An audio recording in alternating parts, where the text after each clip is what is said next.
if you have a problem buying oil from India, oil or refined products, don't buy it. Nobody forced you to buy it. I mean, but Europe buys, America buys. So you don't like it, don't buy it.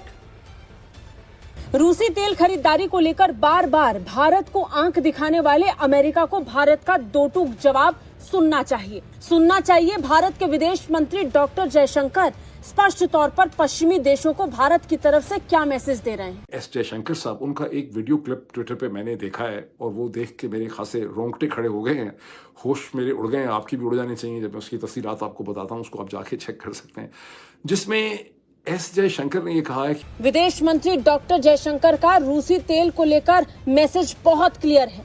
आपको भारत से तेल खरीदना है खरीदिए, नहीं खरीदना मत खरीदिए। विदेश मंत्री डॉक्टर जयशंकर का ये बयान ऐसे वक्त पर आया जब अमेरिका ने भारत पर 25% टैरिफ लगा रखा है। जिस तेल का हवाला देकर बार बार अमेरिका भारत पर प्रेशर क्रिएट करने की कोशिश कर रहा है, उस प्रेशर का भारत पर कितना असर हो रहा है, विदेश मंत्री डॉक्टर जयशंकर का बयान बता रहा है। वजीर खारजा जयशंकर की तकरीर पर हैं। अब एलामिया में फोरम ने यकतरफा तिजारती पाबंदियां लगाए जाने की मुखालिफत की और कहा कि यकतरफा पाबंदियां वर्ल्ड ट्रेड ऑर्गेनाइजेशन के कवानीन के खिलाफ हैं। इस सारे तनाजुर में भारत सरकार पर ट्रंप के टैरिफ का जरा भी असर नहीं पड़ रहा। यकीन नहीं तो विदेश मंत्री डॉक्टर जयशंकर का बयान आप खुद सुन लीजिए। किस कॉन्फिडेंस के साथ जयशंकर ने पश्चिमी देशों को भारत का मैसेज दिया है। ट्रंप है ना, वो बेचारा अल्लाह वालों ही ना खसियानी बिल्ली खंबा नोचे वाला हिसाब है ना, वो हर एक वालों बेस्ती हुंदा चला जा रहा है। बयान वाकई सुनने लायक है। It's funny you have people who work for a pro-business American administration accusing other people of doing business. Okay, that's really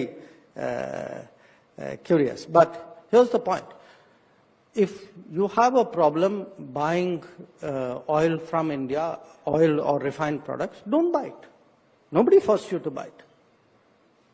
I mean, but Europe buys, America buys. So you don't like it, don't buy it. India के साथ हमने मुकाबला तो हमारा बड़ा जबरदस्त है, हर सतह के ऊपर हम मुकाबला करना चाहते हैं, लेकिन ये जो फॉरेक्स जो एक्सचेंज है, जो रिजर्व्स हैं उनके फॉरेन एक्सचेंज के, अब ये देखें कि वो कहां पे चले गए हैं। कब तक? और आप देने का कोई बात ही नहीं करते, काशकोल लेके खड़े हो जाते हैं उधर, कहते थोड़ी देर और मेहरबानी से थोड़ा और दे दें जी, थोड़ा और दे दें। What are you? Now you have self respect. उसने 500 सालों की जो उनकी दादागिरी थी उसको एक्सपोज कर दिया। उसने बता दिया कि क्वाड में जो हमें रखा गया वो एक ट्रैप था, और अब हम लिबरेट कर रहे हैं अपने आप को, ब्रिक्स को और ज़्यादा पावरफुल कर रहे हैं ताकि हमें भी वो ताकत मिले। अमेरिका ख़त्म होने वाला है, ये लिखा हुआ है ऑन द वॉल और डोनाल्ड ट्रंप को दिखता है। पिछले 48 घंटे में जो डोनाल्ड ट्रंप ने जो कुछ किया, जैसे पुतिन से मीटिंग किया, यूक्रेन को धक्का मार दिया समुद्र के बीच में, उसने कुछ रिमार्केबल काम भी किया है। उसने भारतीयों की आंखें खोल दी। आंखें ये खोली हैं कि ये बोलते थे कि अमेरिका की दोस्ती बड़ी फायदे की होती है, लेकिन उसने बता दिया कि हम इनके ऊपर विश्वास नहीं कर सकते। ग्लोबल वेस्ट से ग्लोबल ईस्ट की तरफ दुनिया मूव हो रही है। वो कहते हैं ना कि ये सेंचुरी जो है, ये सदी, ये एशियंस की सदी है। मुझे हालात ये हैं कि खजाना साल भर के अखराजात का मुतहम्मिल नहीं है, जबकि IMF से कर्जे की अगली किस्त का हुसूल हर गुजरते दिन के साथ नामुमकिन होता नजर आ रहा है। हिलाली साहब, इन हालात में क्या हुकूमत इस काबिल होगी कि एक मुतवाज़िन बजट पेश कर सके जिसमें आवाम को कुछ रिलीफ भी मिले, तरक्याती काम भी हो सके और मुआशियात की हालत भी सुधर सके? कैसे हो सकता है भाई? बिल्कुल नहीं हो सकता। आपको तो रहना ही है IMF के फोल्ड में। अगर आप IMF के फोल्ड से निकले तो यू फेस बैंकरप्सी, और आप कर भी नहीं सकते हैं। आपके जितने लोगों ने आपको पैसे दिए हैं, चीन है, सऊदी अरेबिया है, कतर है, पेरिस क्लब है, मल्टीलैटरल ऑर्गेनाइजेशंस हैं, वो कह रहे हैं नो मोर। अगर तुम बात नहीं सुनोगे, ना लोन मिलेगा, इन्वेस्टमेंट मिलेगा, क्रेडिट मिलेगा, फॉरेक्स मिलेगा, कुछ नहीं मिलेगा, तो यू आर स्टक, आप फंस गए हैं। और बेहतर है कि ये मान जाओ, ये ख्वाब जो आ रहे हैं कि नहीं हमें IMF की ऐसी, ये जो डार साहब का जो था ना, ये 200 से नीचे हो जाएगा जब 300 से ऊपर चले गया है डॉलर, तो ऑल दिस, ये लेट्स गेट रियल।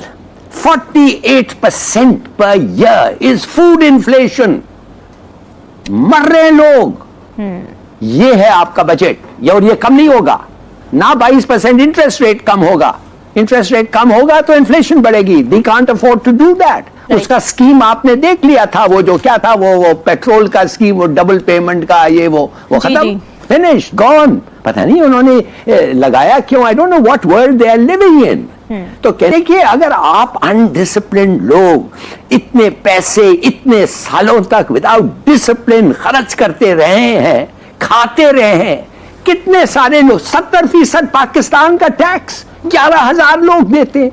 यकीन कर सकते हैं आप, 11,000 लोग 70% टैक्स देते हैं इस मुल्क का. ये बहुत ही अमीर मुल्क है. लोना टैक्स, बाकी करोड़ 200 मिलियन से लोना टैक्स.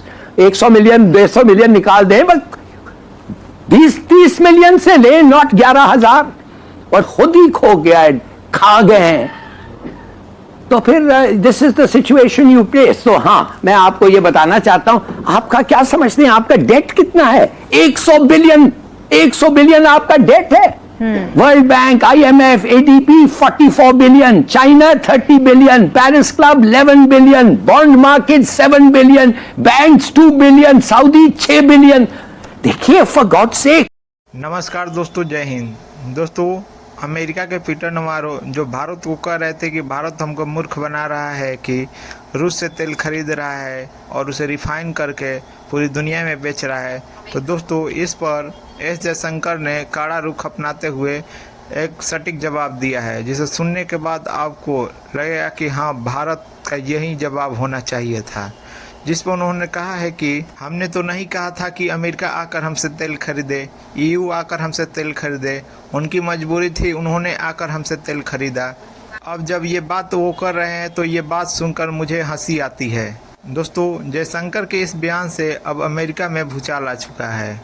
दोस्तों, हम सभी जानते हैं कि एस जयशंकर पश्चिमी देशों को किस तरह से धोते रहे हैं, और आज जिस तरह से उन्होंने इस तरह का धुलाई किया है कि पूरी दुनिया इसे याद रखेगी और देखेगी किस तरह से भारत के साथ टक्कर लेने पर अंजाम होता है. दोस्तों, वीडियो पसंद आए तो वीडियो को लाइक करें और चैनल को भी सब्सक्राइब करें. कि भाई साहब, तेरी दालें भी हम बैन ठोक रहे हैं. नहीं, भारत में तेरी दालें आएंगी क्योंकि हमारे किसान को होगा नुकसान.